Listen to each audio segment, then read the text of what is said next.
l'a mis au sol. Hein, si on se refait seulement à ce critère-là, qui a mis qui au sol, qui a paniqué, qui tremblait, qui a reçu les coups jusqu'à avoir les bleus partout. C'est Fury. À partir où Ngannou l'a mis au sol, si c'était pas la boxe qui est réglementée, si c'était un MMA, avec la lure avec laquelle il était en train de descendre sur Fury, là, moi je pense que il aurait fini avec lui. Hein. Bon, j'espère que vous avez bien vu le combat. Hein, quand on vous dit que impossible n'est pas Camerounais, j'espère que vous êtes d'accord avec cette phrase actuellement. Moi, je pense qu'à l'issue de ce combat, normalement, c'est Ngannou qui devait être le vainqueur proclamé. Et je vais t'expliquer pourquoi dans cette vidéo. Tout d'abord, la première raison pour laquelle Ngannou avait déjà gagné même avant le combat, c'est son état mental, premièrement. Déjà, Ngannou, c'est quelqu'un qui a traversé tellement de difficultés que ce combat n'était pas... Donc, quand il se préparait pour son combat, il n'avait pas de crainte. Il se disait justement qu'il va au moins s'essayer, que ça vaut le coup d'essayer. Parce que généralement, dans ses vidéos, quand on l'interviewe, il raconte toutes les difficultés qu'il a rencontrées, comment il a grandi, comment il a quitté l'Afrique, le Cameroun en particulier, pour se rendre en France, pour se rendre en Occident. Et tout ce qu'il a dû rencontrer comme difficulté a forgé sa personnalité. Un rock, quelqu'un qui n'a pas peur d'essayer, même quand il a en face de lui un Fury, un Tyson Fury qui a beaucoup d'expérience dans la boxe anglaise. Lui, certes, il est champion de MMA, mais la boxe anglaise, certes, c'est son rêve, mais c'était pas quelque chose qu'il avait l'habitude de faire. Pour une première, franchement, c'était impressionnant. Donc la première raison pour laquelle Ngannou avait déjà gagné le combat même et pour laquelle il a gagné, c'est son état mental. Mental de gagnant. Déjà, il a le mental de quelqu'un qui veut toujours essayer avant de perdre. C'est-à-dire qui va au bout de ses rêves, qui n'abandonne jamais. Une fois qu'il s'est mis quelque chose en tête, il y va, corps et âme. Lors du combat même déjà, ça se voyait même à son visage. En tout cas, moi, j'ai remarqué son attitude différente de celle de Fury. Fury, lui, à un moment donné, quand il s'est rendu compte qu'il a rencontré Garçon, il a commencé à paniquer. Même son visage, il n'avait plus l'air très serein comme au début. Donc, la deuxième raison pour laquelle Ngannou avait déjà gagné, c'est qu'il s'est préparé, aussi bien physiquement que mentalement. Pendant ce temps, Tyson Fury le prenait pour un petit. C'est-à-dire, Tyson Fury l'a simplifié. Hein? Quand tu penses que tu n'es plus en danger, c'est là que tu es en danger. Sans savoir qu'en fait, il avait en face de lui un Camerounais qui a traversé tellement de difficultés que il n'a peur de rien. C'est-à-dire, quand il a quelque chose dans sa tête, il va jusqu'au bout. Même s'il perd, il essaye au moins. La troisième raison pour laquelle il a gagné, c'est juste qu'il a donné beaucoup plus de coups. C'est lui qui a dominé le combat. Ça, même si on me dit quoi, on ne peut pas m'enlever ça. J'ai vu le combat. C'est vrai qu'il y a des rounds où Fury avait le dessus sur lui, mais globalement, à aucun moment, Ngannou n'est tombé. Donc, si on se refait même sur le fait tout simplement que Fury soit tombé à 2 reprises, à un moment donné, on a remarqué qu'il dandinait beaucoup. On a remarqué que les coups qu'il recevait l'assommaient réellement. Mais comme c'est un professionnel et qu'il a l'habitude, il a réussi à tenir le coup. Mais il est tombé à 2 reprises. À aucun moment, Ngannou n'est tombé. Moi, j'ai bien pris la peine d'observer. Et j'ai remarqué que quand Ngannou recevait ses coups, même au niveau du visage, la tête ne penchait même pas. Ça veut dire qu'on sent quelqu'un qui est robuste, qui s'est bien préparé et qui a bien étudié son adversaire. Donc, à chaque fois qu'il avait l'impression que Fury voulait l'encabler, c'est-à-dire le mettre dans une situation où il va le mettre au sol, il réussissait avec une rapidité impressionnante à se tirer d'affaire, à se retirer de là et à s'éloigner. Malgré le fait que Fury avait cet ascendant sur lui d'être beaucoup plus grand que lui. Parce que même pour envoyer les coups à Fury, c'était pas évident. Mais même jusque-là, il a réussi à le faire tomber. Moi, je ne comprends pas comment c'est possible qu'à la fin de ce combat, qu'on a tous vu, et je ne sais pas qui va venir contester ça.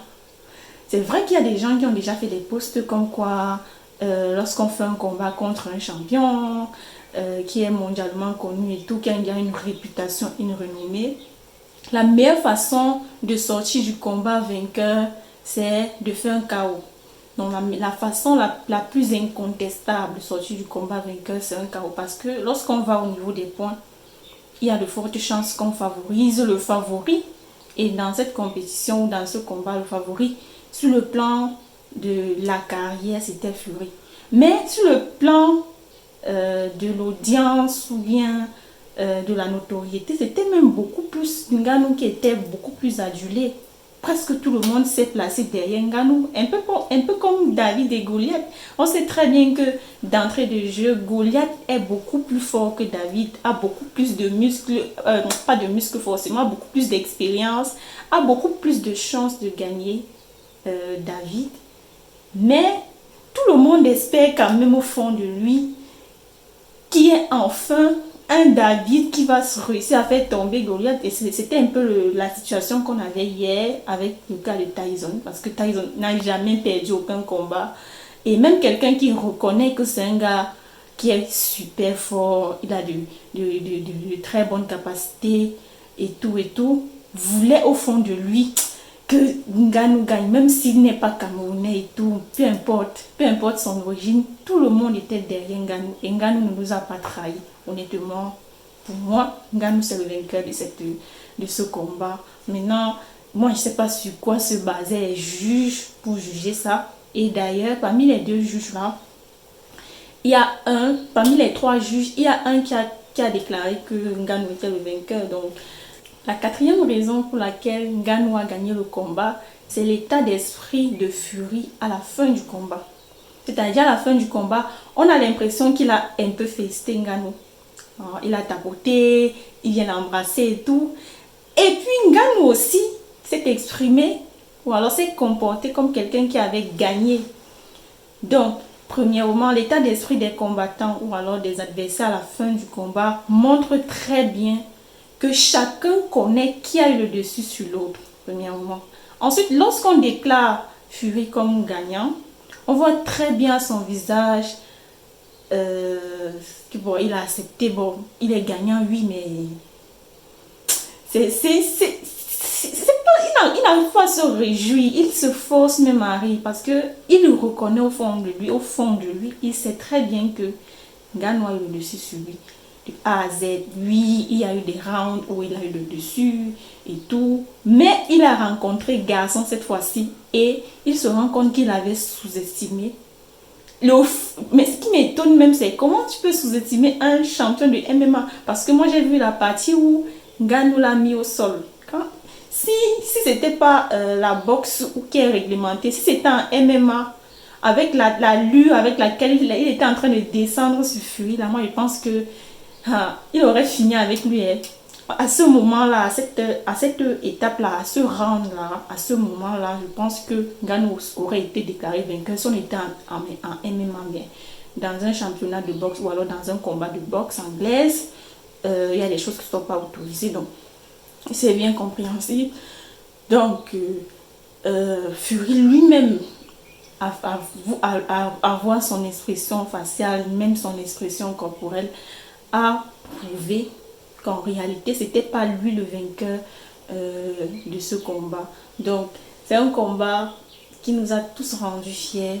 Franchement, les gens avaient dit tout. Oh, Ngannou va se faire taper. Oh, il ne va même pas faire 2 rounds. On va le mettre KO.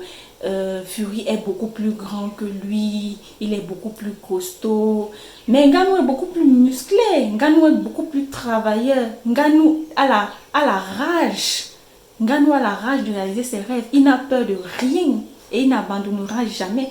Et il y a de fortes chances qu'il y ait un autre combat qui oppose Ngannou et Fury. Et je pense que cette fois-là, il va réussir à le mettre KO.